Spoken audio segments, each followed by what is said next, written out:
Oxford Readers Level 4B Gulliver's Travels by Jonathan Swift. 1. A Voyage to Lilliput. I was born in Nottinghamshire and was the third of 5 sons. My father was not a rich man, but he was able to send me to Cambridge University, where I studied for 3 years. When I left college, I continued my studies and became a doctor. But I always wanted to travel, and so I made several voyages as a ship's doctor. When I married my wife Mary, however, I planned to stay at home for a while. But after a few years I discovered I was not earning enough money from my patients. I decided to go to sea again, and this time I joined a ship sailing to the islands in the South Pacific Ocean. We started our journey from Bristol on May 4, 1699. At first our voyage went well. We sailed across the Atlantic round the coast of Africa and into the Indian Ocean. But before we could reach the Pacific, a violent storm hit us and drove us to the northwest of Tasmania. The wind drove our ship onto a rock which broke the ship in half. Some of the sailors and I managed to get a boat into the water and we rowed away to look for land. But when we were too tired to row any more, a great wave hit our small boat and we all fell into the sea. I do not know what happened to my companions, but I suppose they were all drowned. The wind and waves pushed me along as I struggled to keep my head above water.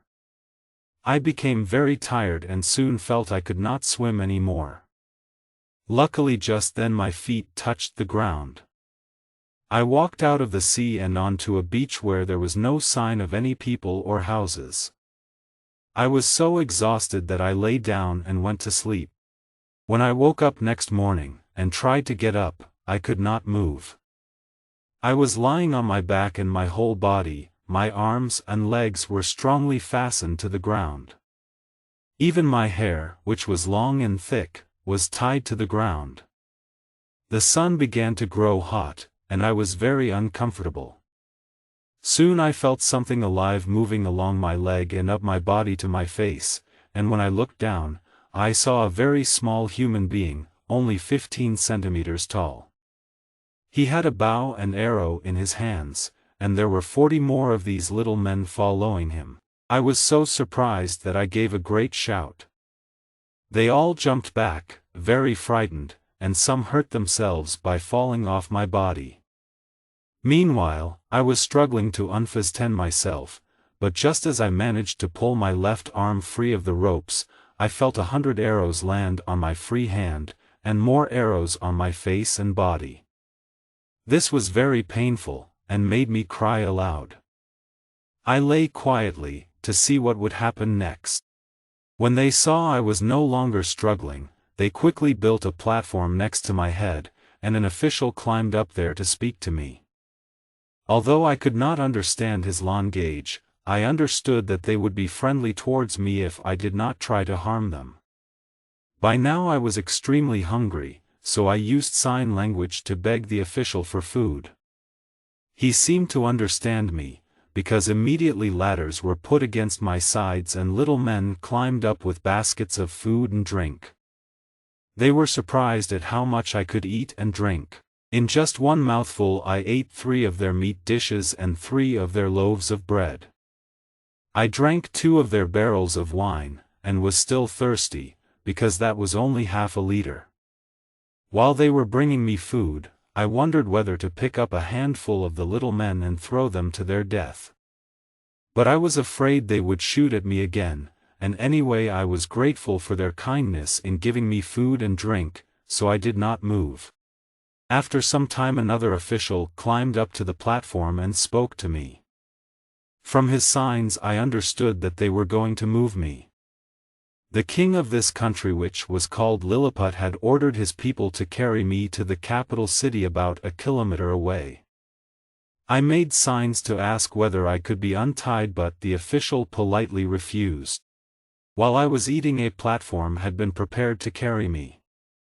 The people of Lilliput, known as the Lilliputians, are very intelligent and clever with their hands.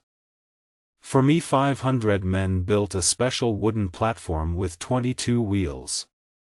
900 of the strongest men worked for about 3 hours to lift me onto the platform, and 1,500 of the king's largest horses, each 11.5 centimeters high, pulled me to the capital. I did not know about any of this because they had put a sleeping powder in my wine and I was in a deep sleep. The king had decided I would stay in the largest available building, just outside the city gates. Its door was only a meter high and half a meter wide, so I could only just get inside on my hands and knees. My guards put 91 chains on my left leg, so that I could not escape. Then they cut the ropes that tied me and I was able to get to my feet. As I stood up, I heard cries of astonishment all around me. I felt rather miserable, but at least I could walk about now, in a 2-meter crcle. I was certainly an interesting sight for the Lilliputians, who had come out of the city in crowds of several thousand to see me. Now I had a good view of the countryside. The fields looked like flower beds in a garden, and even the tallest trees were on 2 meters high. I was soon visited by the king himself. He has a strong, handsome face and is very popular among his people. He arrived with his queen, his children, and his lords and ladies, all dressed in beautiful gold and silver clothes. In order to make conversation easier, I lay on my side so that my face was close to him. I spoke to him in all the languages I knew, but we still could not understand each other. The king ordered his people to make me a bed, using 600 Lilliputian beds.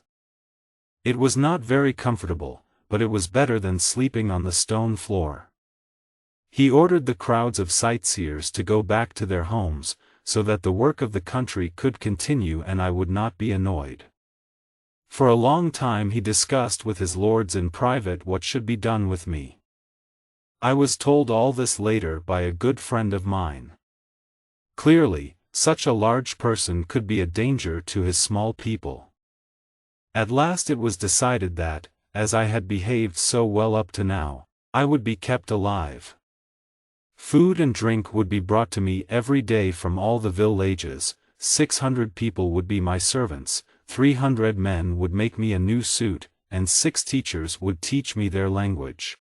And so in about 3 weeks I began to speak the language of Lilliput. The king often visited me, and every time he came I asked him to take off my chains. He explained that first I must promise not to fight against Lilliput or hurt Lilliputians, and that I must be searched for weapons. I agreed to both these things and carefully picked up 2 of his officers in my hands. I put them first in one pocket, then moved them to all my other pockets except 2 which I kept secret. As they searched, they wrote down in a notebook details of all the things they found. Afterwards I read some of their report. In the second coat pocket we found 2 very large pieces of wood, and inside them were great pieces of metal, very sharp. In another pocket there was a most wonderful engine at the end of a long chain. The engine was inside a huge round container which was made half of silver and half of another metal. This second metal was very strange, as we could see through it to some mysterious writing and pictures. The engine made a continuous loud noise. The officers could not guess what these things were, but they were of course my 2 pocket knives and my watch. They also found my comb purse with several gold and silver coins, my gun and bullets. The king wanted to know what the gun was used for. "Bring it out," he ordered me, "and show me how it works." I took the gun out and put a bullet into it. "Don't be afraid," I warned the king. Then I fired the gun into the air. It was the loudest noise the Lilliputians had ever heard. Hundreds of them thought they were dead and fell down. The king himself was very frightened. As I gave my gun to the officials to keep, I warned them to be careful with it. They allowed me to keep all my other things, and I hoped that one day soon I would be free to life in Lilliput. I was careful to behave as well as possible to persuade the king to give me my freedom. Lilliputians soon began to lose their fear of me. They called me the Man Mountain. Sometimes I lay down and let them dance on my hand, and from time to time children came to play games in my hair. By now I was able to speak their language well. One day the king invited me to watch the regular entertainments, which are greatly enjoyed by him, his family, and his lords and ladies. I was most interested in the rope dancing. A very thin rope is fixed 30 centimeters above the ground. People who want to become the king's most important officials jump and dance on this rope, and whoever jumps highest without falling gets the best job. Sometimes the king orders his lords to dance on the rope, to show that they can still do it. This sport is, of course, rather dangerous, and there are occasional deaths as a result. It seems a strange way of choosing officials. There was another interesting entertainment. The king holds a stick in front of him, and sometimes moves it up and down. One by one, people come up to him and jump over the stick or crawl under it. They go on jumping and crawling as the king moves the stick. The winner is the one who jumps and crawls for the longest time, and he receives a blue ribbon to wear round his waist. The second best receives a red ribbon, and the third best gets a green one. Many of the Lilliput lords wear their ribbons proudly at all times. I had certainly never seen entertainment like this in any of the countries I had visited before. Some days later a strange black thing was seen on the beach where I had first arrived in Lilliput. When the people realized it was not alive, they decided that it must belong to the Man Mountain, and the king ordered them to bring it to me. I thought I knew what it was. When it arrived it was rather dirty because it had been pulled along the ground by horses.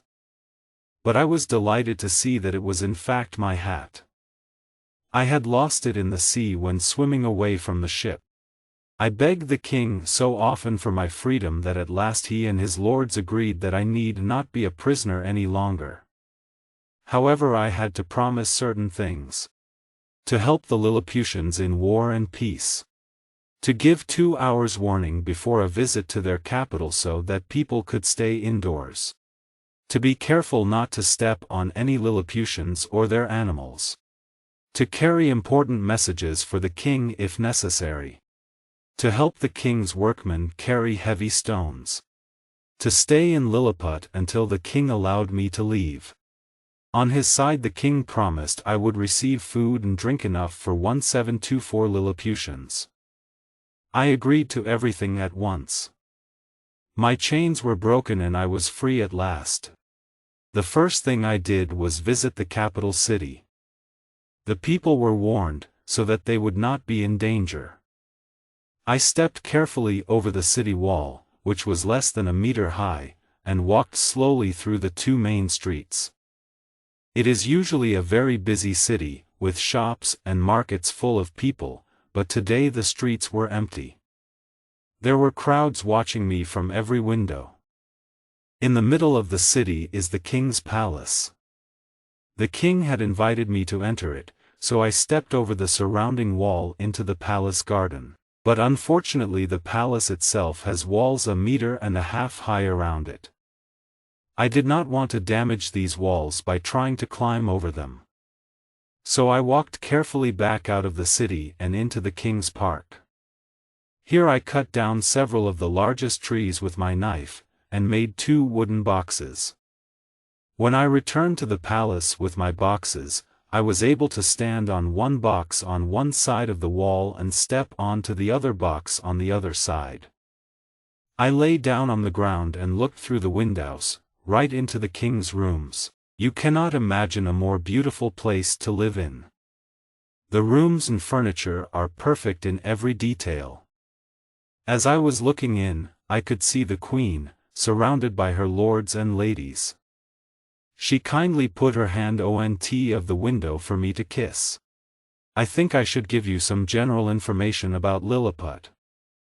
Most Lilliputians are about 15 centimeters tall. The birds and animals are of course much smaller than the people, and the tallest trees are only a little taller than I am. All crimes here are punished. But if someone is accused of a crime and then it is proved that the accuser is lying, the accuser is immediately killed. Lilliputians believe that there are two sides to the law. Criminals must be punished, but people of good character must be rewarded. So if a man can prove that he has obeyed every law for 6 years, he receives a present of money from the king. They also believe that any man who is honest, truthful, and good can serve his king and country. It is more important to have a good character than to be clever or intelligent. However, only those who believe in God are allowed to be the king's officials. Many of their laws and customs are very different from ours, but human nature is the same in every country. The Lilliputians like us have learnt bad ways. Choosing officials because they are able to dance on a rope is just one example. Now I shall return to my adventures in Lilliput. About 2 weeks after my first visit to the capital, I was visited by one of the king's most important officials. His name was Reldressalan. He had helped me many times since I had arrived in Lilliput. I started the conversation. "I'm so glad they've taken away my chains," I told him. "Well, my friend," he answered, "let me tell you something. You're only free because the king knows we're in a very dangerous situation." "Dangerous?" I cried. "What do you mean?" "Lilliput has enemies at home and abroad," he explained. "For 6 years now we've had 2 political groups, the high heels and the low heels. Perhaps the high heels were more popular in the past, but as you can see, our present king and all his officials were the lowest heels. The 2 groups hate each other, and a high heel will refuse to speak to a low heel. That's the problem in Lilliput. Now, we're getting information that the people of Blefuscu are going to attack us. Have you heard of Blefuscu? It's an island very near us, almost as large and important as Lilliput. They've been at war with us for 3 years, you see. But how did this war start? I asked. Well, you know, of course, that most people used to break their boiled eggs at the larger end. But our king's grandfather once cut a finger while breaking his egg this way, and so his father the king ordered all Lilliputians, from then on, to break the smaller end of their eggs. People who do that are called small endians. But Lilliputians feel strongly about this, and some big endians have fought angrily against this law. As many as 11,000 people have been killed because they refuse to break their eggs at the smaller end. Some of the big Indians have escaped to join our enemies in Blefuscu. The king of Blefuscu has always wanted to defeat Lilliput in war, and now we hear that he's prepared a large number of ships, which will attack us very soon. So you see, my friend, how much our king needs your help, in order to defeat his enemies. I did not hesitate for a moment. Please tell the king, I answered warmly, that I am ready to give my life to save him or his country. 3. Lilliput at war. The island of Blefuscu is only about a kilometer to the north of Lilliput. I knew that just beyond the narrow sea separating the 2 countries there were at least 50 warships ready to attack us with many other smaller ships. But I kept away from that side of the coast so that the people of Blefuscu would not see me. I had a secret plan. From the king's workmen I ordered 50 heavy metal hooks, each fastened to a piece of strong rope. I took off my coat and shoes and walked into the sea with the hooks and ropes in my hands. The water was deep in the middle, so I had to swim for a few meters. But it only took me half an hour to get to Blefuscu.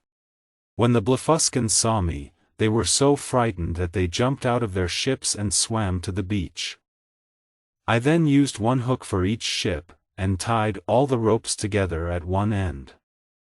While I was doing this, the enemy shot thousands of arrows at me, which caused me a lot of pain.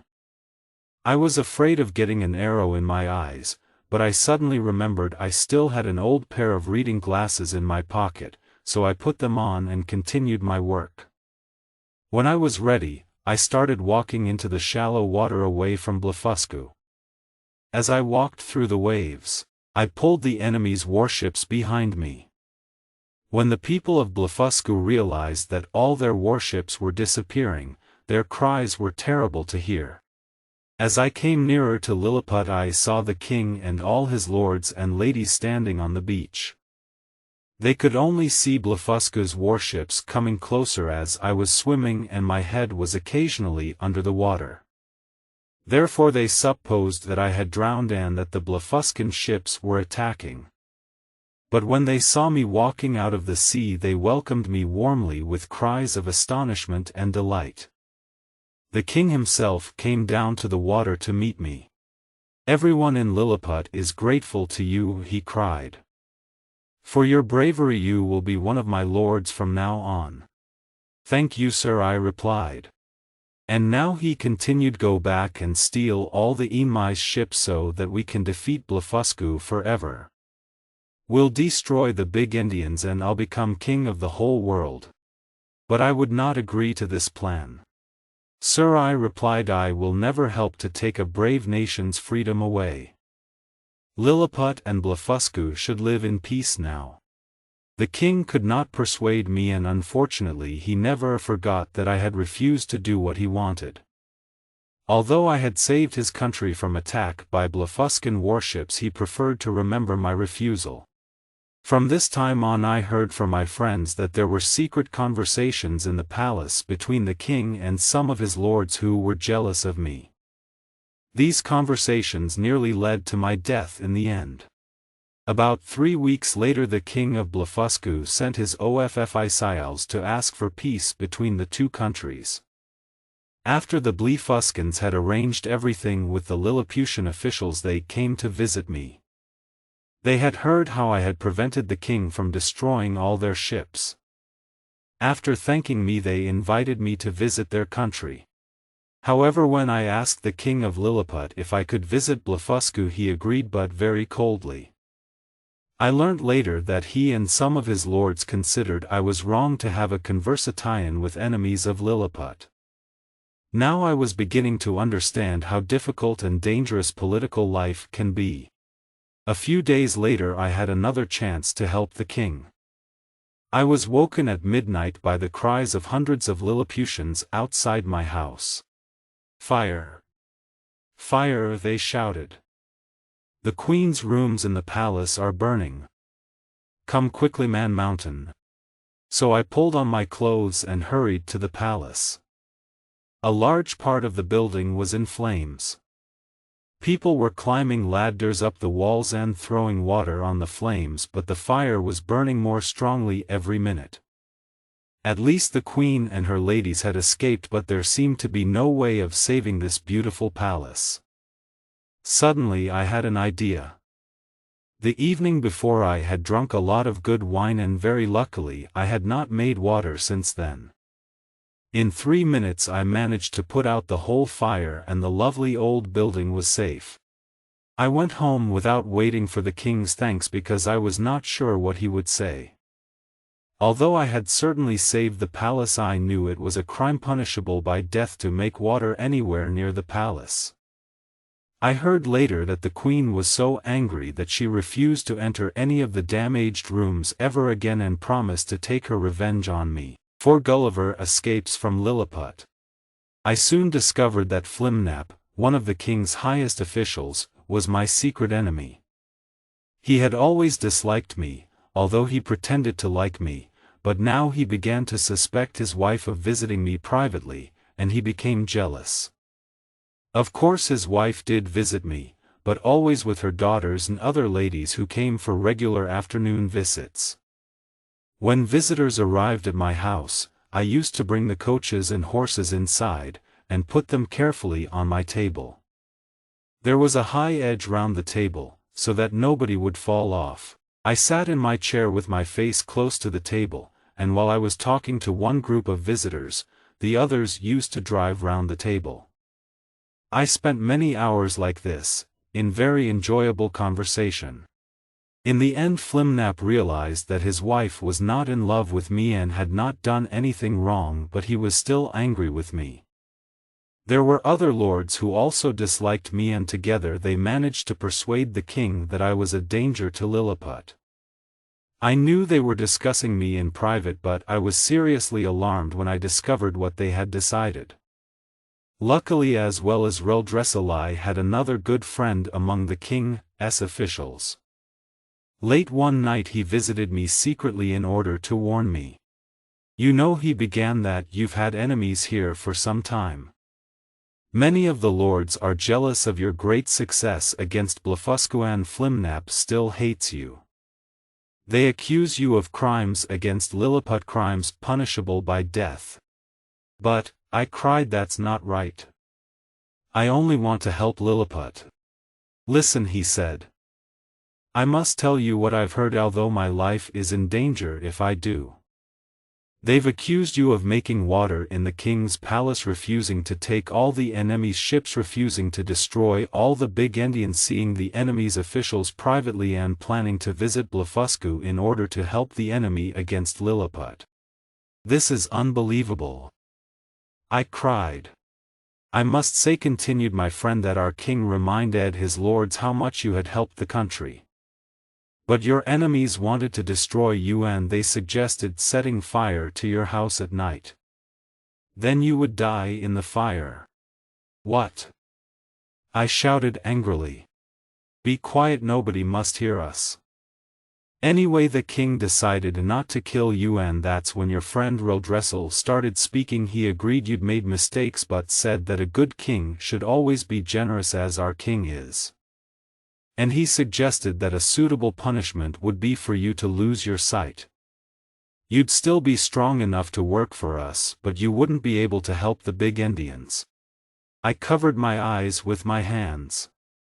I had wanted to help these people and their king. How could they decide to punish me as cruelly as this? "Your enemies were most disappointed with Gulliver's plan," my friend went on. "They said you were a big Indian in your heart, and reminded the king how much you cost Lilliput in food and drink. Gulliver spoke again, to suggest saving money by giving you a little less food every day. In this way you'd become ill, and in a few months you'd die." And so they all agreed. "In 3 days Gulliver will be sent to explain your punishment to you. He'll inform you that the king has been very kind to you, and that you're lucky to lose only your eyes. You'll be tied down, and very sharp arrows will be shot into your eyes. The king's doctors will make sure that you can no longer see. This is terrible news." I said, "But thank you for warning me, my dear friend. You alone must decide what to do," he replied, "and now I must leave you so that nobody suspects me of warning you." When I was alone I thought about the situation for a long time. Perhaps I was wrong, but I could not see that the king was being kind and generous in ordering such an inhuman punishment. What should I do? I could ask for a trial, but I was not confident of the judge's honesty. I could attack the capital and kill all the Lilliputians, but when I remembered the king's past kindness to me, I did not want to do that. At last I decided to escape. And so before Gulliver came to tell me of my punishment, I went to the north of Lilliput where our ships lay. I took my clothes off and put them into one of the largest warships. I also put a blanket into it. Then I stepped into the sea and swam to Blefuscu. By pulling the Lilliput warship behind me, I kept my clothes and blanket dry. When I arrived, the king of Blefuscu sent 2 guides to show me the way to the capital. There I met the king, the queen, and the lords and ladies in their coaches. I explained that I had come to visit Blefuscu as I had been invited. However, I did not say anything about the punishment waiting for me in Lilliput. They welcomed me warmly. That night, as there was no building big enough for me, I slept on the ground covered by my blanket. It was not as comfortable as my bed in Lilliput, but I did not mind. I did not spend long in Blefuscu. Only 3 days after my arrival I noticed a boat in the sea near the beach. It was a real boat, large enough for me. Perhaps it had been driven there by a storm. I swam out to it and tied ropes to it. Then with the help of 20 of Blefuscu's ships and 3,000 sailors I pulled it onto the beach. It was not badly damaged and it was exciting to be able to start planning my journey back to England and my home.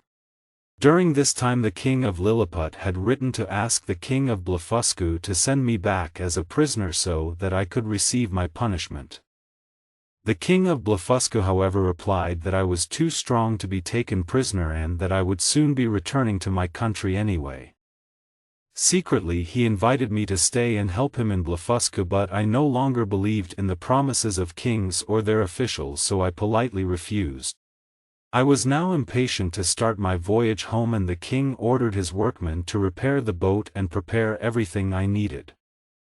I had the meat of 100 cattle and 300 sheep to eat on the journey, and I also had some live on emails to show to my friends in England. About 1 month later I left Blefuscu on September 24th 1701. The king, the queen and their lords and ladies all came down to the beach to wave goodbye. After sailing all day I reached a small island where I slept that night. On the third day, September 26th, I saw a sail and was delighted to discover that it was an English ship on its way home to England. The captain picked me up and I told him my story.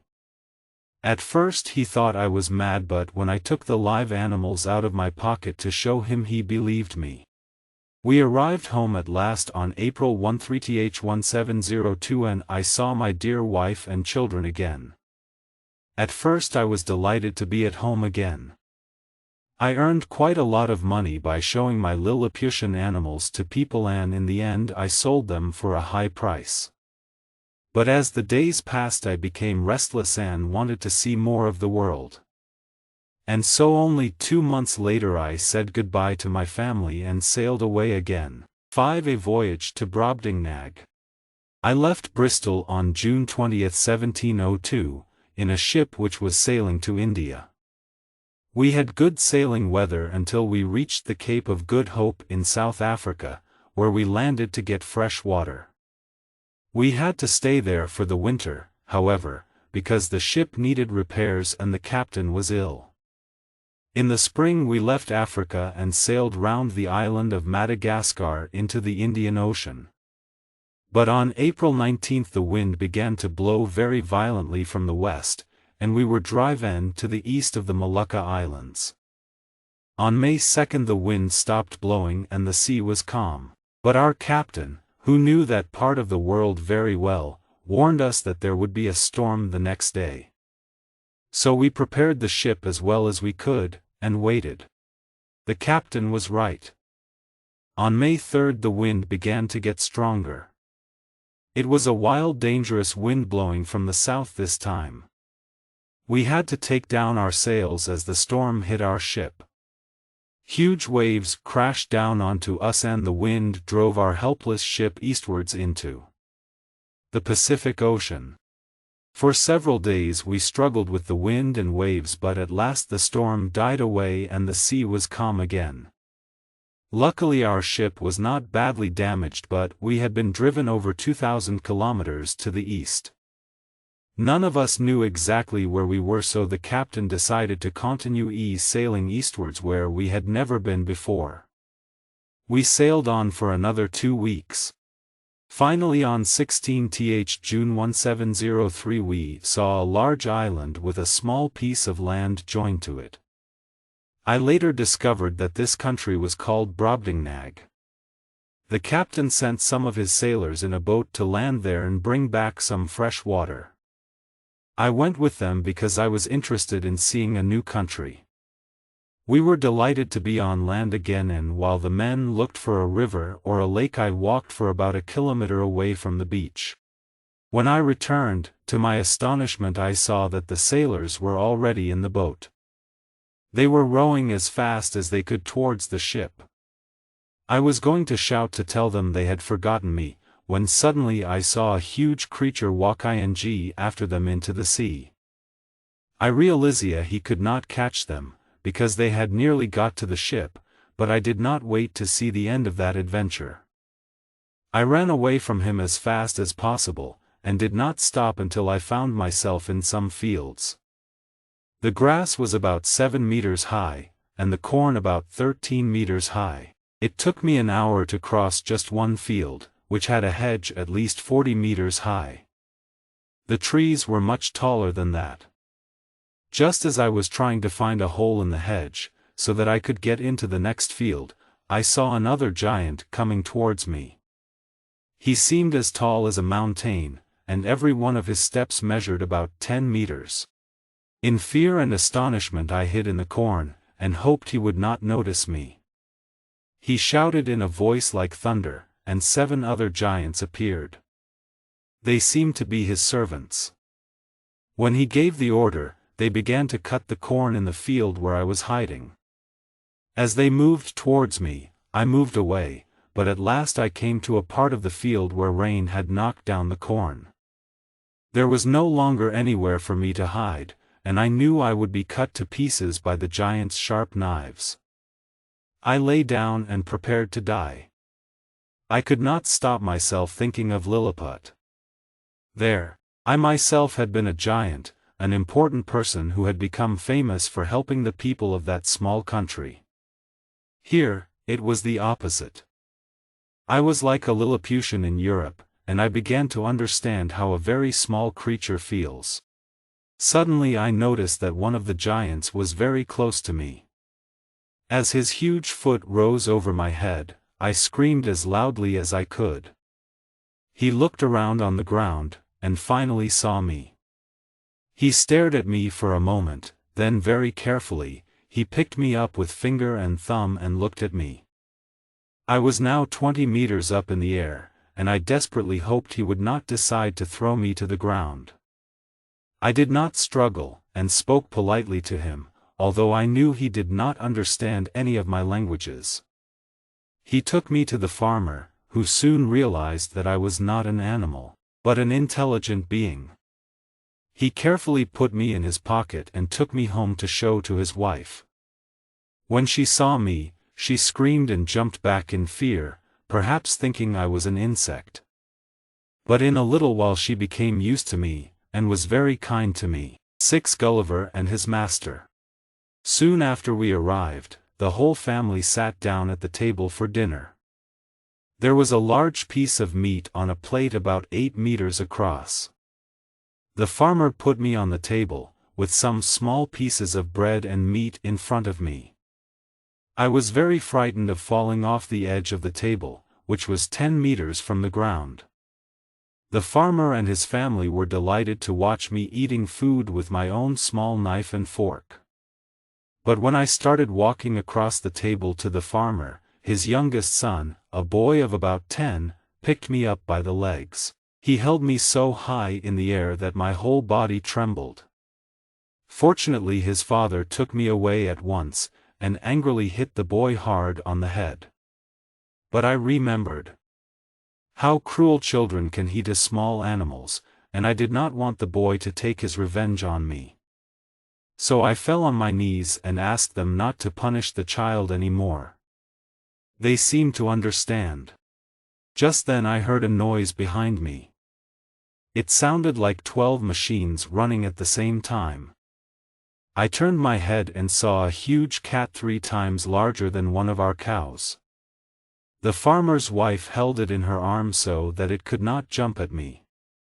But in fact, because I showed no fear, there was no danger, and the cat even seemed a little afraid of me. At the end of dinner a servant came in with the farmer's 1-year-old son in her arms. He immediately started crying and screaming because he wanted to play with me. His mother smiled and put me in his hand. When he picked me up and put my head in his mouth, I shouted so loudly that he dropped me. Luckily I was not hurt, but it showed me how dangerous life was going to be in Brobdingnag. After eating, the farmer, or my master as I shall now call him, went back to his work in the fields. I think he told his wife to take good care of me because she put me carefully on her bed and locked the bedroom door. I was exhausted and slept for 2 hours. When I woke up I felt very small and lonely in such a huge room and on such a large bed. Suddenly I saw two huge rats run towards me across the bed. One came right up to my face, so I pulled out my sword and cut open his stomach. The other ran away at once. I walked up and down on the bed to control my trembling legs and looked at the dead rat. It was as large as a big dog and its tail measured 2 meters. When my master's wife came into the room some time later, I showed her how I had killed the rat. She was delighted that I was not hurt and threw the dead rat out of the window. My master had a daughter who was about 9 years old. She was given the special responsibility of taking care of me, and I owe her my life. During my stay in her country we were always together, and she saved me from many dangerous situations. I called her Glubbdubdrib, which means little nurse. She was good at sewing and managed to make some clothes for me in the thinnest material available. She also made me a small bed which was placed on a shelf too high for rats to reach. Perhaps the most useful thing she did was to teach me the language so that in a few days I could speak it quite well. Soon all my master's neighbors were talking about the strange little creature he had found in a field. One of them came to see me, and as I walked towards him across the table he put on his glasses. His eyes behind the glasses looked like the full moon shining into 2 windows. I thought this was very funny and laughed loudly. Unfortunately that made him very angry. I heard him whispering to my master all evening, and I was sorry I had laughed at him. Next day Glubbdubdrib came to me in tears. "You'll never guess what's happened," she told me sadly. "Our neighbor has advised father to show you to people for money. Father's going to take you to market tomorrow where there'll be crowds of people ready to pay for entertainment. I'm so ashamed. And perhaps you'll get hurt. Other people won't be as careful with you as I am." "Don't worry, Glubbdubdrib," I replied. "As I'm a stranger here I don't mind being shown to people like a strange wild animal.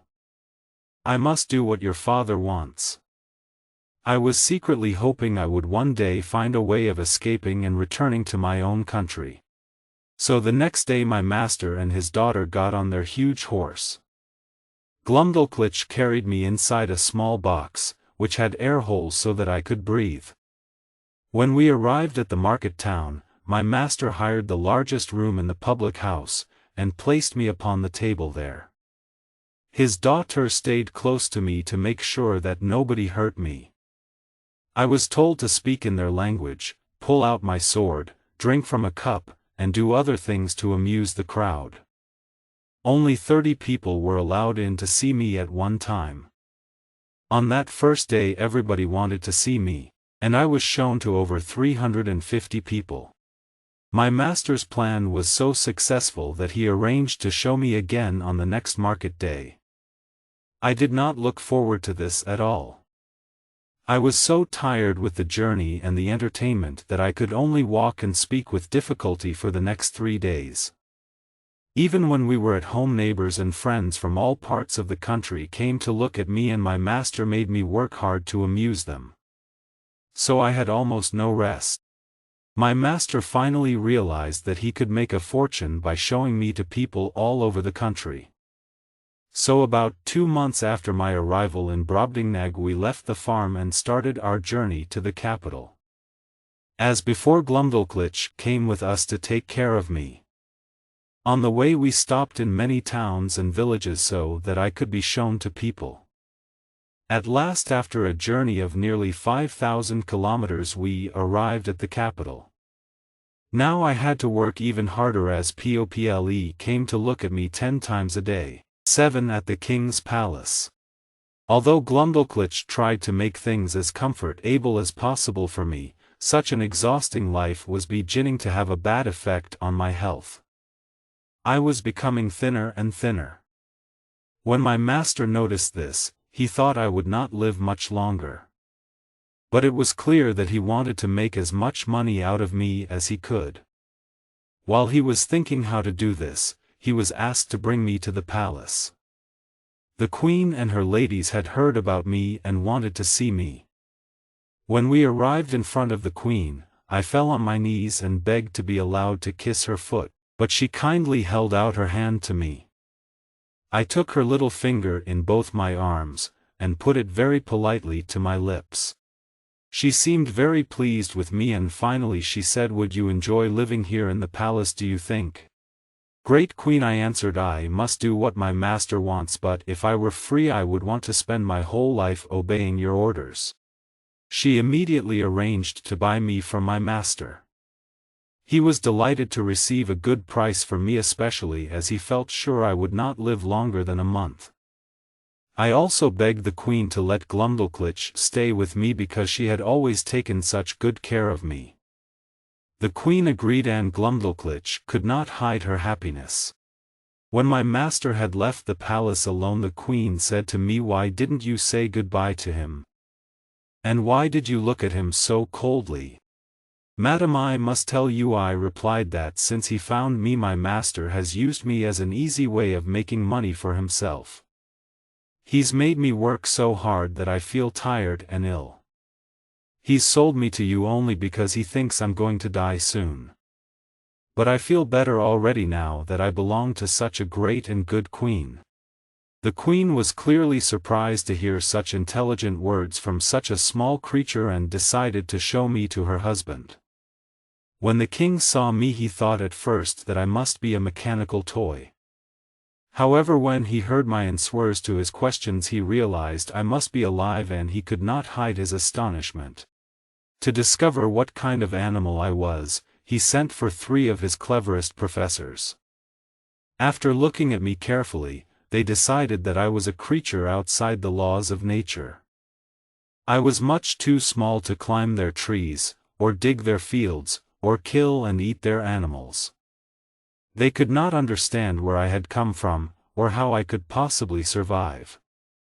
And when I told them that in my country there were millions just like me, they did not believe me, but just smiled. However, the king was more intelligent than they were. After speaking to Glubbdubdrib and questioning me again, he realized that my story must be true. They took very good care of me. The queen's workmen made a special bedroom for me. It was a wooden box with windows, a door, and 2 cupboards. The ceiling could be lifted off so that Glubbdubdrib could change my sheets and tidy my room. The workmen even made me 2 little chairs and a table and a lock for the door so that no rats could get in. The queen became so fond of me that she could not eat without me. My small table and chair were always placed on the dinner table near her left elbow, and Glubbdubdrib stood near me in case I needed her help. I ate off tiny silver plates with silver knives and forks, but I never got used to seeing the queen eat. In one mouthful she ate as much as 12 English farmers could eat in a whole meal. She drank from a cup as big as one of our barrels, and her knives were like huge swords. I was quite frightened of them. On Wednesday, which is a day of rest in Brobdingnag like our Sunday, the king and queen always had dinner together with their children in the king's rooms. I was usually invited too. My little chair and table were at the king's left elbow. He enjoyed very much hearing me talk about England, our laws, our universities, our great buildings. He listened so politely that I perhaps talked a little too much about my dear country. In the end he looked at me kindly but could not stop himself laughing. He turned to one of his lords. "How amusing it is," he said to him, "that an insect like this should talk of such important matters. He thinks his country is so highly developed. But I suppose even tiny creatures like him have a hole in the ground that they call a home. They argue, they love, they fight, and they die as we do. But of course the poor little animals aren't on our level." I could not believe what I was hearing.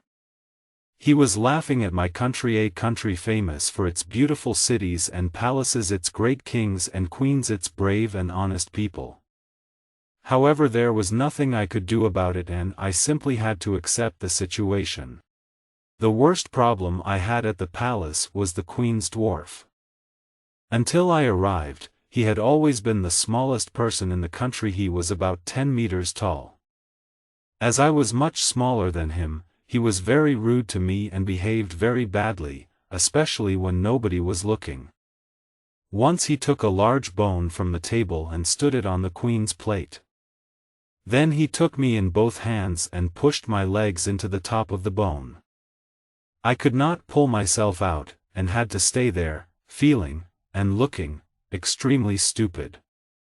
When the Queen finally saw me, she could not stop herself laughing, but she was angry with the dwarf at the same time. In Brobdingnag there are large numbers of flies in summer, and these awful insects, each as big as an English bird, gave me no peace. The dwarf used to catch some in his hands and then let them out suddenly under my nose. He did this both to frighten me and amuse the Queen. I had to use my knife to cut them to pieces as they flew around me. Another time the dwarf picked me up and dropped me quickly into a bowl of milk on the table. Luckily I am a good swimmer, so I managed to keep my head out of the milk. As soon as Glubbdubdrib saw I was in danger, she ran from the other side of the room to rescue me. I was not hurt, but this time the dwarf was sent away from the palace as a punishment. I was very pleased. I would now like to describe Brobdingnag. The people who draw our European maps think there is nothing but sea between Japan and America, but they are wrong. Brobdingnag is quite a large country joined on to Northwest America but separated from the rest of America by high mountains. It is about 10,000 kilometers long and from 5 to 8,000 wide. The sea around it is so rough and there are so many rocks in the water that no large ships can land on any of the beaches. This means that the people of Brobdingnag do not normally have visitors from other parts of the world.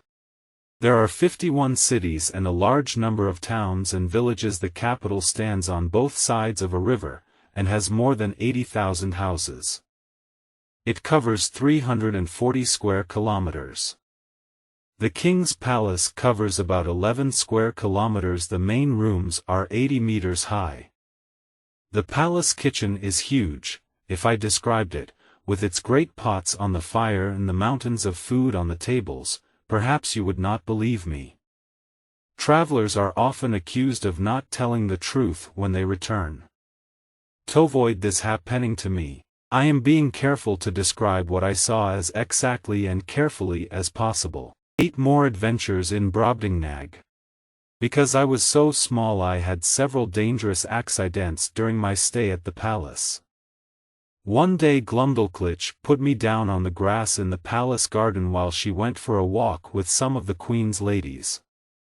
A small white dog which belonged to one of the gardeners appeared and seemed very interested in me. He took me in his mouth and carried me to his master. Luckily he had been well trained and did not try to bite me, so I was not hurt. One day the Queen said to me it would be good for your health to do some rowing or sailing. What do you think? Would you like me to arrange it for you? Madam, I answered, I'd love to row or sail a little every day. But where can we find a boat that's small enough? Leave that to me, she replied, and called for her workmen. She ordered them to make a tiny boat with sails. They also made a wooden container about 100 meters long, 17 meters wide and 3 meters deep. This container was filled with water and I was carefully placed in my boat on the water. Every day I used to row or sail there while the Queen and her ladies watched. There was no wind, of course, but the ladies blew hard to move my boat along. I nearly lost my life again when a lady picked me up to put me in the boat. She was not careful enough and dropped me. With horror I felt myself falling through the air. But instead of crashing to the ground, I was caught by my trousers on a pin in her clothes. I had to stay there without moving a finger until Glubbdubdrib came running to rescue me. But the greatest danger to me in Brobdingnag came from a monkey. One day Glubbdubdrib left me alone in her bedroom while she visited some of the ladies. It was a warm day and her window was open. I was in the box which I used as my bedroom with the door open. Suddenly I heard the noise of an animal jumping through the window and immediately I hid at the back of my box. The monkey, which appeared huge to me, very soon discovered my hiding place. He picked me up and held me close to him like a baby. When he heard someone opening the bedroom door, he jumped out of the window and ran onto the roof. I thought I had never been in such great danger. He was running on 3 legs and holding me in the 4th. At any moment he could let me fall, and we were at least 300 meters above the ground. I could hear a lot of shouting in the palace. The servants had realized what was happening, and brought ladders to climb up onto the roof. Glubbdubdrib was crying, and hundreds of people were watching from the garden. Meanwhile, the monkey was sitting calmly on top of the roof. He was taking food from his mouth and trying to push it into my mouth. He still seemed to think I was his baby. I suppose it was an amusing sight for the crowd below, but I was in terrible fear of falling. Finally several servants climbed on the roof, and as they came nearer, the monkey put me down and ran away. I was rescued and brought down to the ground. I had to stay in bed for 2 weeks after this before I felt well enough to meet people again. The monkey was caught and killed. When I next saw the king, he asked me about this experience. "How did you feel?" he said, "when the monkey was holding you up on the roof?" "Sir," I replied bravely, "I was afraid." "That's true. But next time an animal like that attacks me, I shall not hesitate. I'll pull out my sword like this," and I showed him what I would do and give the creature such a wound that it will never come near me again. But while I waved my tiny sword in the air, the king and his lords laughed loudly. I had wanted to prove my bravery, but I failed because to them I was only an unimportant little creature. I realized later that this often happens in England when we laugh at someone of no family fortune or intelligence who pretends to be as important as our great leaders. In the next few weeks I began to have some very interesting conversations with the king. He was an intelligent, understanding person. "Tell me more about your country," he said to me one day. "I would like to hear about your laws, your political life and your customs. Tell me everything. There may be something that we can usefully copy here in Brobdingnag." "I shall be delighted, sir," I answered proudly. "Our king controls our 3 great countries, Scotland, Ireland and England. We grow much of our own food, and our weather is neither too hot nor too cold. There are 2 groups of men who make our laws. One is called the House of Lords. They are men from the oldest and greatest families in the country. The other is called the House of Commons. These are the most honest, intelligent, and sensible men in the country, and are freely chosen by the people. We have judges to decide punishments for criminals, and we have a large army, which cannot be defeated by any other in the world." While I was talking, the king was making notes.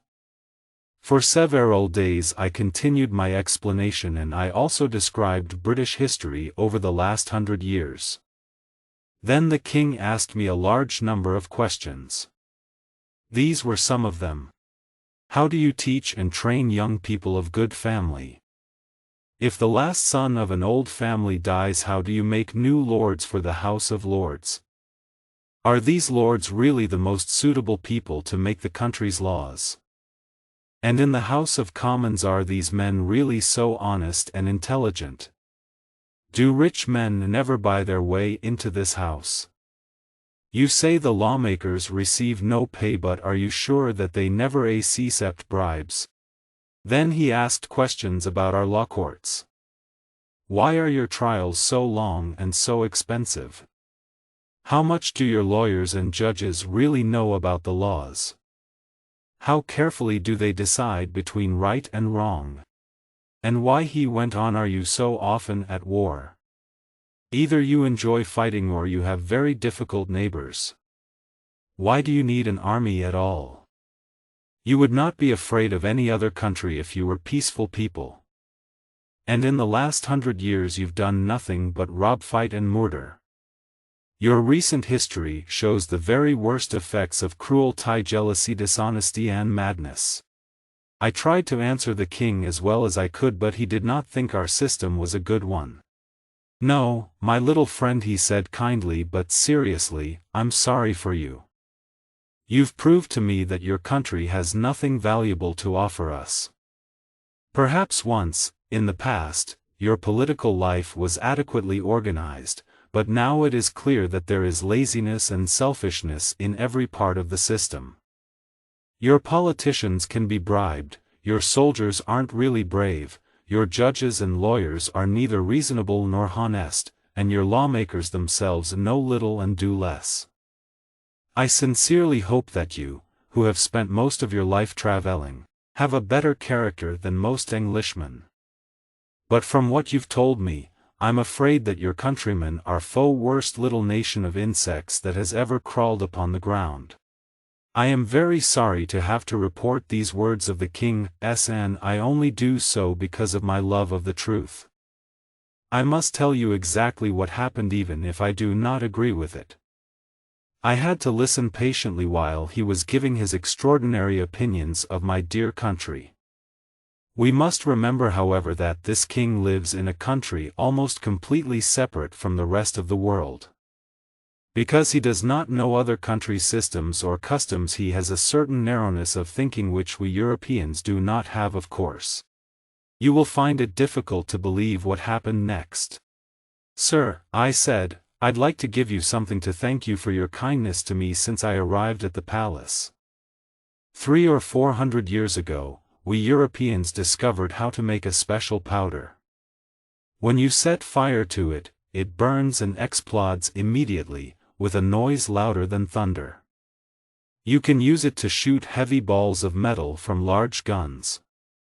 It can destroy the largest ships, it can kill a whole army, it can cut men's bodies in half, it can destroy the strongest walls.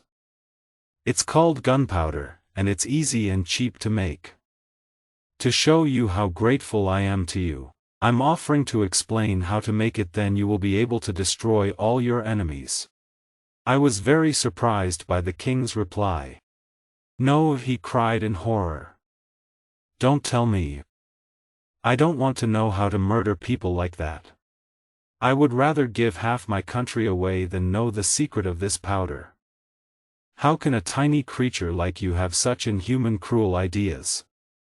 Never speak to me of this again. How strange that such an excellent king should not take the chance I was offering him. No European king would hesitate for a moment, but he had other strange ideas.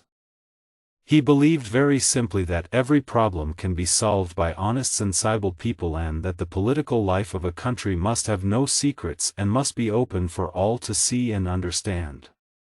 Of course we know that this is impossible, so perhaps his opinion of us is not worth considering. 9. Gulliver escapes from Brobdingnag. I was still hoping to return to England one day. But the ship in which I had arrived in Brobdingnag was the first that had ever come near the coast. So I could not see how I could get away.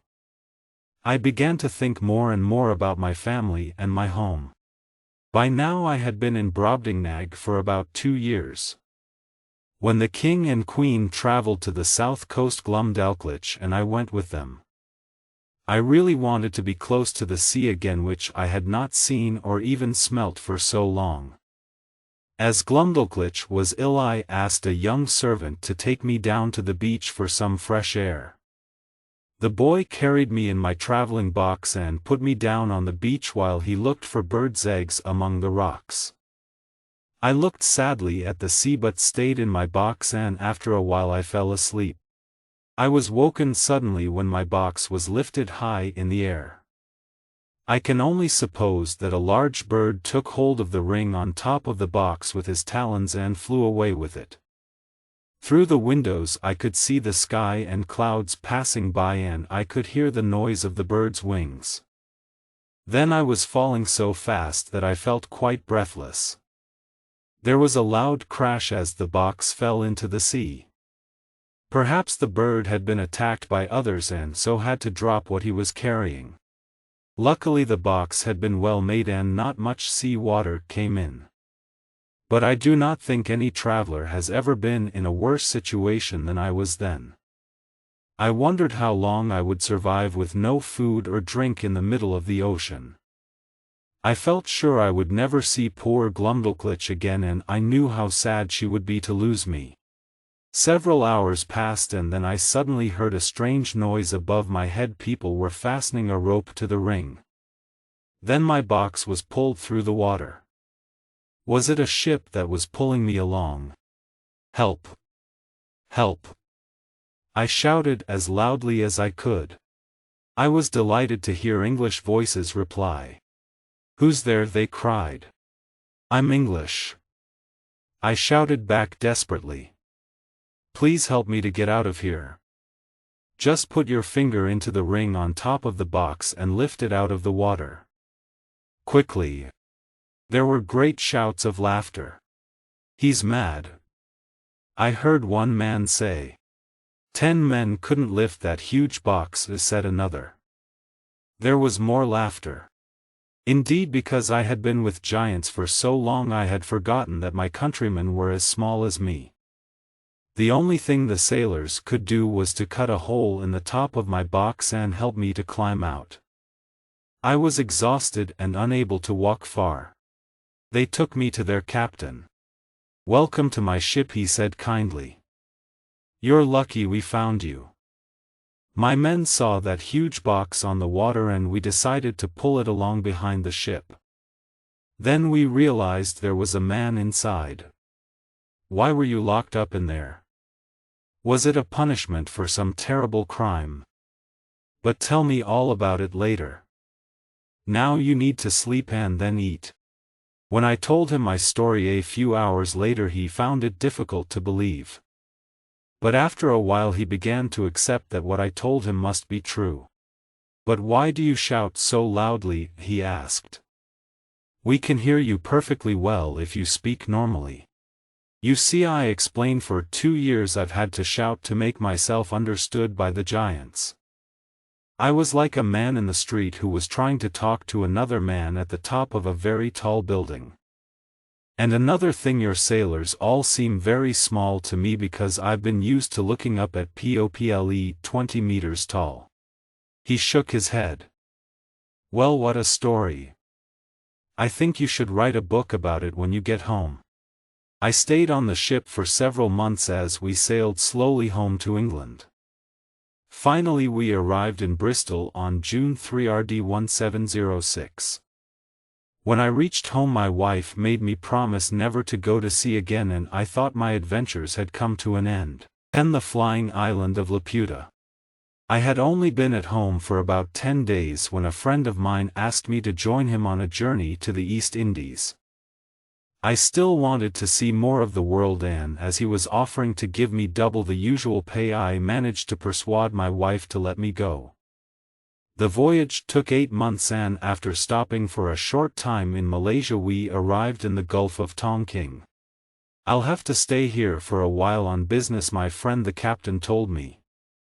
"But you can take the ship and some of the sailors. Go and see what you can buy and sell in the islands around here." That sounded interesting to me, so I agreed. Unfortunately we sailed straight into a terrible storm which drove us many miles eastward. Then by a very unlucky chance we were seen and chased by 2 pirate ships. Our ship was not fast enough to escape and the pirates caught us. They decided to keep the sailors to help sail the ship, but they did not need me. I suppose I was lucky they did not kill me. Instead they left me alone in a small boat in the middle of the ocean with only enough food for a few days while they sailed away. I am sure the pirates thought I would die. However, I saw land some hours later and I managed to sail the boat to it. As I stepped out of the boat and walked up the beach I noticed that although the sun had been very hot the air suddenly seemed cooler. At first I thought a cloud was passing over the sun, but when I looked up I saw to my great astonishment a large island in the sky between me and the sun. It was moving towards me and there were people running around on it. I waved my arms and shouted as loudly as possible. "Help! Help!" I cried. "Rescue me!" When the island was about 100 meters over my head they let down a seat on a chain. I sat on it and was pulled up to the island. I had discovered the flying island of Laputa. Laputans are certainly strange-looking people. Their heads always turn either to right or left, one of their eyes turns inwards, the other upwards. Their main interests are music and mathematics. They spend so much time thinking about mathematical problems that they do not notice what is happening around them. In fact, rich Laputans employ a servant whose job is to follow his master everywhere. The servant warns him if he is going to step into a hole and reminds him to reply if someone speaks to him. I was taken to see the king but had to wait for at least an hour while he struggled with a difficult mathematical question. However, when he had finished he spoke politely to me and ordered his servants to show me to a room. For dinner they gave me 3 kinds of meat, a square of beef, a triangle of chicken and a circle of lamb. Even the bread was cut into mathematical shapes. In the evening a teacher arrived to help me learn the language and in a few days I was able to make conversation with the island people. Laputa is a circle of land about 8 kilometers across covered with houses and other buildings. It is moved by a simple machine which uses magnets to pull the island closer to land or push it higher into the sky. The island always moves slowly.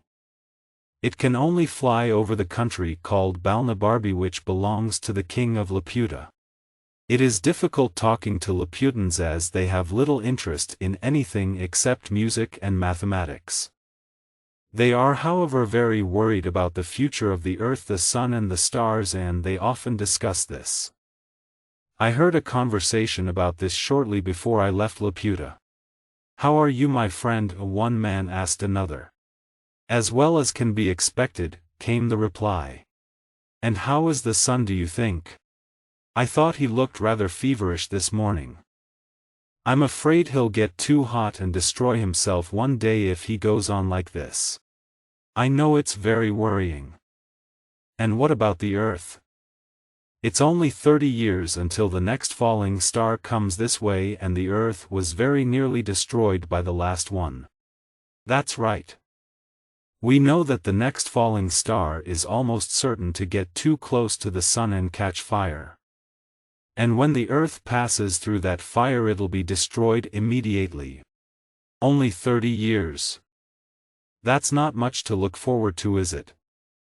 And the 2 men shook their heads sadly. After several months on the island I asked if I could visit the country underneath us. The king agreed and ordered his officials to put me down on Balnibarbi and show me round the capital Agado. The most interesting place I saw there was the university, which was full of very clever men, with very clever ideas. They were all working hard to find better, faster, cheaper, easier ways of doing and making things. They had ideas for building houses from the roof downwards, turning rocks into soft material, making rivers run uphill, and saving sunshine in bottles. I cannot remember half of the astonishingly clever ideas which they were working on. One day, they told me, they would find the answers to all these problems, and then their country would be the most wonderful place in the world. Meanwhile, I noticed that the people looked hungry and miserable. Their clothes were old and full of holes, their houses were badly built and falling down. There were no vegetables or corn growing in the fields. When I visited the school of mathematics I could not understand why the students looked so unhappy. "What's the matter, young man?" I asked one of them. "You look quite ill." "Yes, sir," he answered. "You see, we've only just eaten our lessons for today and it's made us feel rather sick." "Eaten them?" I repeated in surprise. Why did you do that? Oh, that's the way we learn here, sir, he replied.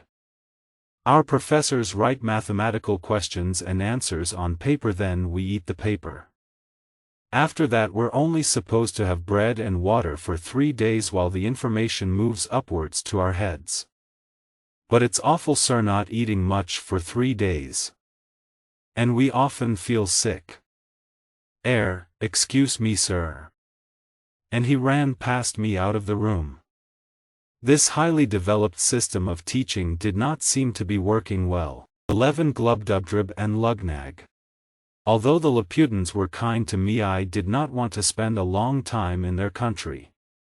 Therefore I decided to travel from Balnibarbi to the island of Luggnagg, from there to Japan, and then home to England. But before I went to Luggnagg, an official I had met in Lagadu persuaded me to visit the small island of Glubbdubdrib. You'll find it a very interesting place, he told me. Glubbdubdrib means the island of magicians. All the important people there are good at magic, you see. The president is the best magician of them all. But I must warn you, he has some very strange servants there, all ghosts. By using magic he can order the ghost of any dead person to be his servant for 24 hours, and the ghost must obey. It seemed unbelievable, but it was true. When we arrived on the island we were invited to the president's palace. His servants certainly looked strange to me, there was a smell of death about them. When the president no longer needed them he waved a hand and they simply disappeared. I visited the president every day during my stay and soon got used to seeing the ghosts. One day the president said, "Gulliver, would you like to call a ghost? It could be anyone from the beginning of the world up to the present day. You could ask them questions about their lives. And you can be sure they'll tell the truth, ghosts always do." "That's very kind of you, sir," I replied and thought hard for a moment. "First, I'd like to see Alexander the Great, please." The president pointed out of the window. There in a large field was the ghost of Alexander with his huge army. This famous king lived long ago in Macedonia in northern Greece. His kingdom covered many countries from Greece to Egypt, from Persia to parts of India. But he died very young when he was only 33, and no one knew why. The president called him into the room. "Great king," I said to him, "just tell me one thing. Were you murdered or did you die naturally?" "Young man," he replied, "nobody murdered me. I drank too much and died of a fever." So in these few words I had learnt one of the secrets of history. I turned to the president. "And now may we see Julius Caesar and Brutus." The 2 Romans took Alexander's place. Brutus of course had killed Julius Caesar in Rome on 15th March 44 BC, one of the most famous murders in history. It is terrible to die by the hand of a friend. "Great Caesar," I said, "how do you feel about your murderer Brutus?" "Do not call him that," replied Caesar, "he is a brave good man, the best in Rome, and he did the right thing for Rome by killing me. In death as in life he has always been my friend." I cannot remember how many more ghosts I called to appear. I was very interested in their answers to my questions, which often seemed to offer a different view of his story from the one I had been taught at school. However, it was soon time to leave Glubbdubdrib and sail to Luggnagg, a much larger island to the southeast of Japan. The Luggnaggians are polite and generous people, and I stayed here for 3 months. I made many friends among them. One day one of them asked me, "Have you ever seen any of our struldbrugs?" "I don't think so," I replied. "What's that?" "Well, a struldbrug is a human being who will never die but will live forever.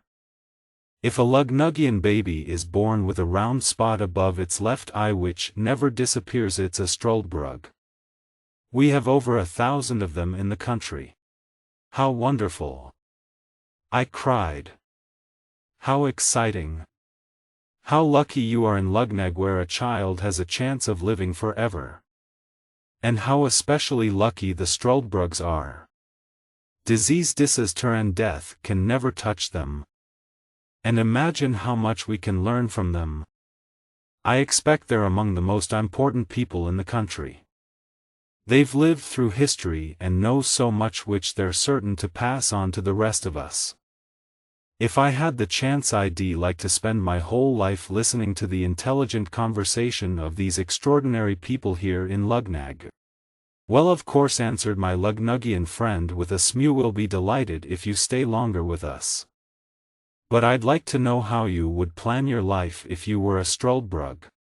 That's easy, I replied. First, I'd work hard and earn a lot of money. In about 200 years I'd be the richest man in Luggnagg. I'd study too, so that I knew more about everything than the cleverest professors. I'd also write down everything important that happened over the years so that students of history would come to me for help. I'd teach young people what I had learnt. But most of my time I'd spend with other Struldbrugs, friends of mine. Together we could help to destroy crime in the world and begin to build a new and better life for everyone. I had only just finished describing the happiness of endless life when I realized that my friend's shoulders were shaking and tears of laughter were running down his face. I really must explain, he said. You see, you've made a very understandable mistake. You suppose that if someone lives forever, he is young, healthy, and strong forever too. And that doesn't happen. Our Struldbrugs have a terrible life. After living for about 80 years, they become ill and miserable. They have no friends and they can't remember much of the past. At that age the law considers them to be dead, so their children inherit their houses and money. Then they sometimes have to beg to get enough food to eat.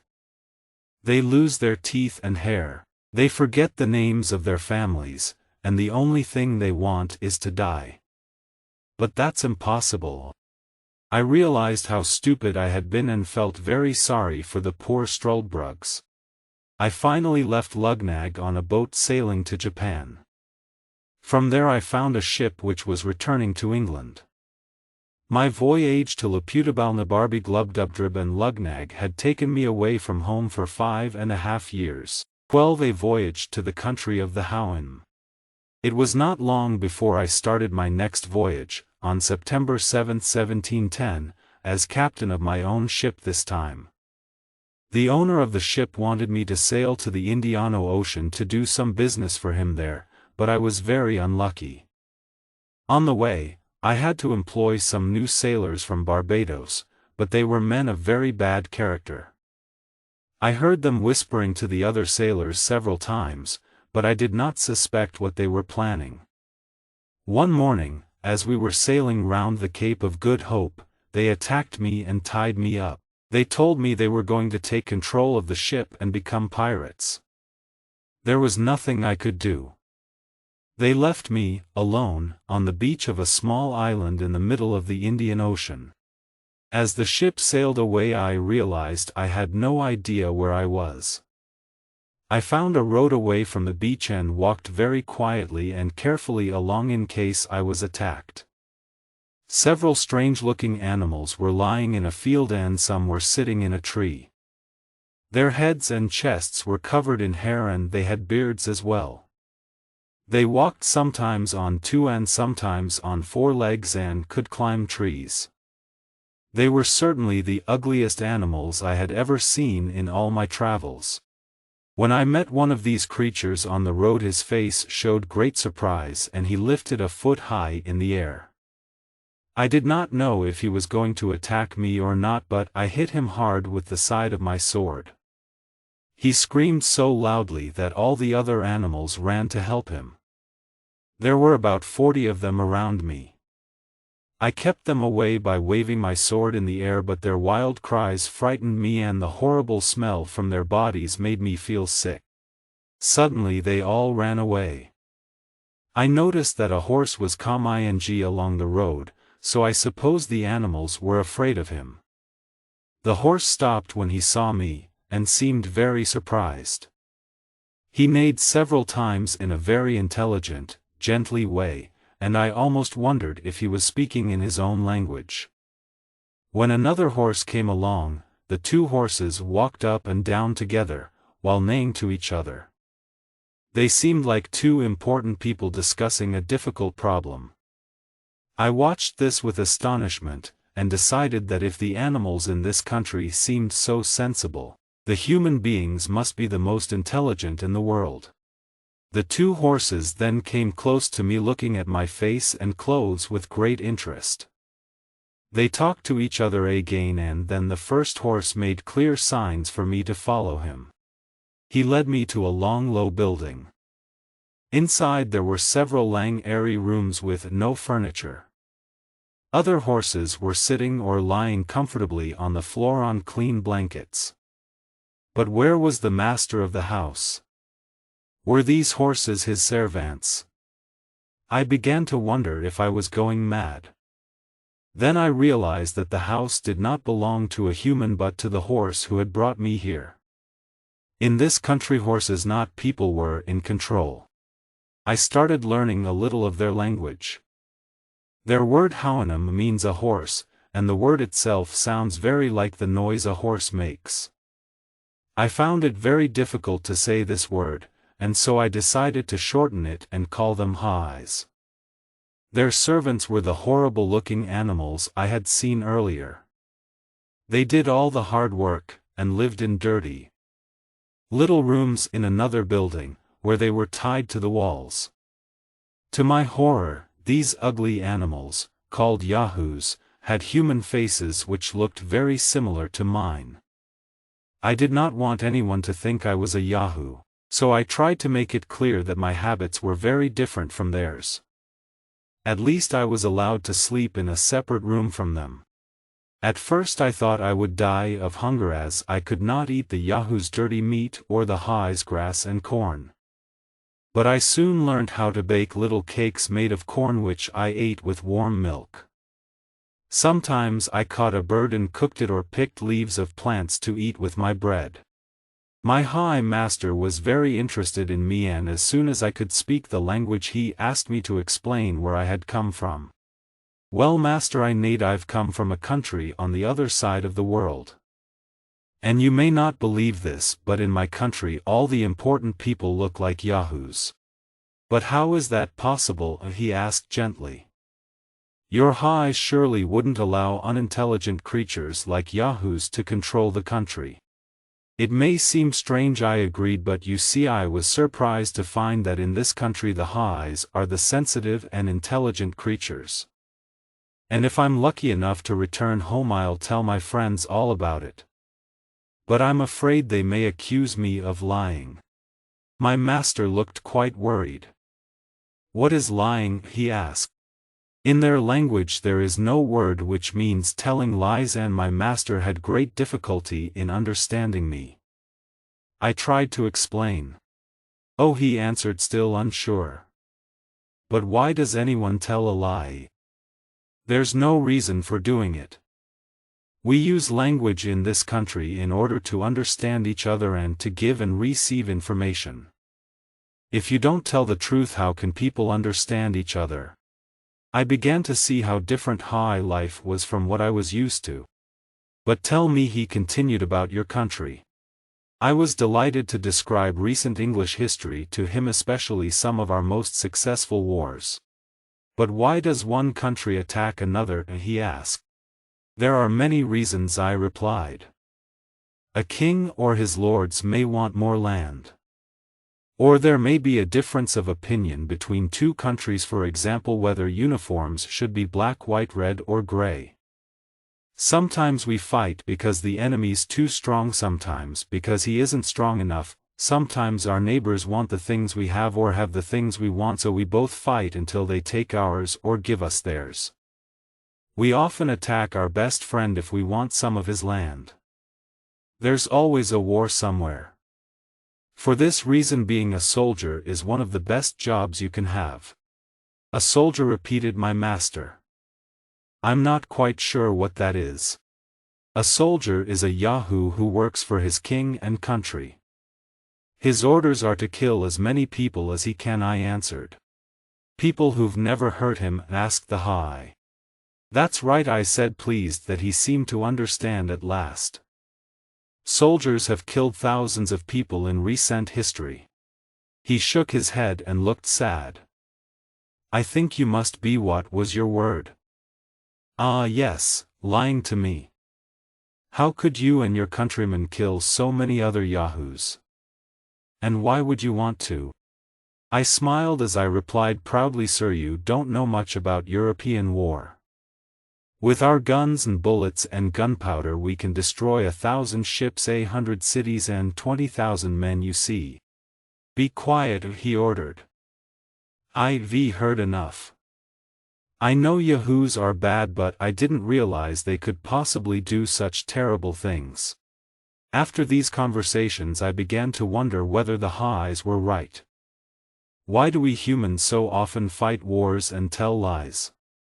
Peace and truth began to seem more important than making war or making money.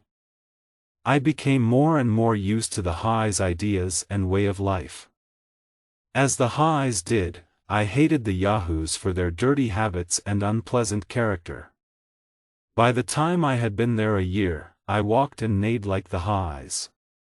I felt such a strong love for them that I planned to spend the rest of my life among them, and to try to become more like them. It is a great sadness to me, even today, that this was not possible. One day my High Master said, "Can you explain something to me? Why are the yahoos so violently fond of those shining stones in the fields? They dig for days to get them out of the ground and hide them jealously from other yahoos. I expect they found pieces of gold or silver," I said. Because he did not seem to understand, I added, "We use them as money to pay for things, you see." "How strange," he replied. "We share everything here. No High needs, what do you call it? Money." Perhaps you can imagine how I felt. I knew I could be happy forever with these sensible, gentle creatures who never lied or stole, in a country which had no disease, no crime, no wars. But this perfect happiness did not last long. "I'm sorry," said my master one day. "My friends and I have decided you can't stay here any longer. You see, you're neither one of us nor a yahoo." "No," I cried desperately. "Don't send me away. How can I go back to England to live with those awful yahoos?" "I'm afraid you must," he replied gently. "My servants will help you make a boat." And so 2 months later, although I was very sad to leave, I said goodbye to my dear master and his family and rode away from the land of the Highs. I knew that I would never find happiness anywhere else. After several days traveling eastwards, I arrived in Australia and from there managed to find a ship returning to Europe. I did not enjoy the voyage. The sailors all laughed at me because I walked and neighed like a horse. They looked just like those horrible yahoos, and at first I could not let them touch me or come near me. Their ugly faces and unpleasant smell made me feel quite ill. And when I arrived home in England after being away for 5 years, my wife and children were delighted to see me because they had thought I was dead. But to my horror they looked and smelt like yahoos too, and I told them to keep away from me. Even now, 5 years later, I do not let my children get close to me, although I sometimes allow my wife to sit with me while I eat. I try to accept my countrymen now, but the proud ones who are so full of their own self-importance, well, they had better not come near me. How sad that people cannot learn from the Highs. I was hoping that perhaps human beings would change their ways after reading the stories of my life with the Highs. But they accuse me of lying in my book. And now I realize that people still lie, steal and fight just as they have always done and probably will always do. I will say no more. Clearly there is no hope for human beings.